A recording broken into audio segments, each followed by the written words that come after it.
Saturn-Neptune conjunction periods are among the most dynamic and turbulent times in history, and the one we are currently going through right now is of course no exception. The Saturn-Neptune conjunction has a running theme of protests and uprisings throughout history, as well as the death of rulers and their overthrowing, especially when it comes to Iran and Russia. Look at what happened during the previous conjunction in 1989, when the Berlin Wall fell and communism ended in Eastern Europe, which coincided with the Tiananmen Square protests that same year. This was also the year that Ruhollah Khomeini, the first Ayatollah, died, and changes were made to the Iranian constitution. Before that, in the preceding conjunction of 1953, Joseph Stalin died, and the Shah of Iran was installed as ruler in a coup. The events we are seeing now in Iran are clearly the product of this conjunction returning to our skies, going exact the same day the Iran war started. What's even more astonishing, though, is when you look at the charts of the leaders involved in this conflict, and how the astrology of the present calls back to the skies they were born under. Reza Pahlavi, who was a Shah of Iran in exile, and has become the opposition leader, has Sun, Neptune, and Midheaven all conjunct.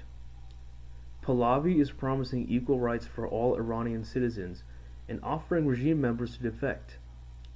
He is expressing the Neptunian principles of mercy, forgiveness, and an aversion to violence, as he is championing peaceful protests and only sees violence as a last resort. He also has both his Jupiter and Saturn in the 12th house, which you see in him living most of his life in exile.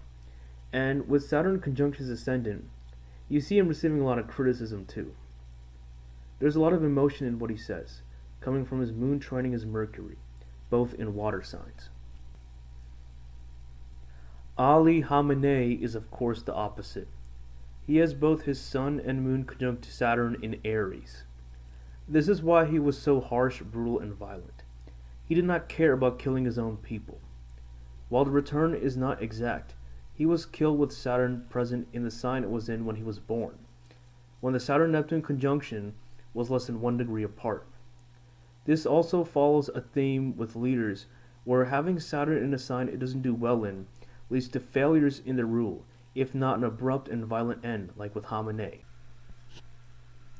It makes a lot of sense.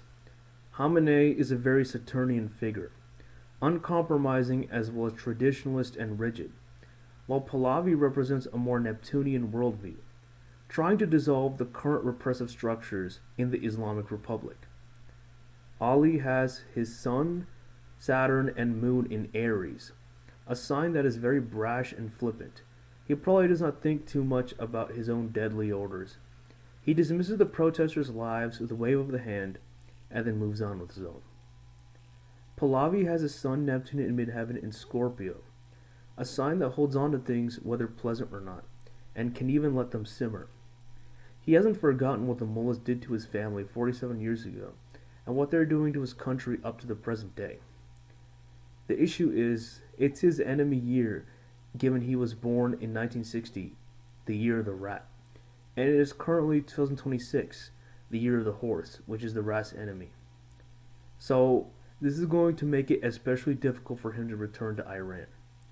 Shout out to GG33 for that info. As of this moment, it remains to be seen whether regime change truly occurs and Iran can start its new Neptunian future.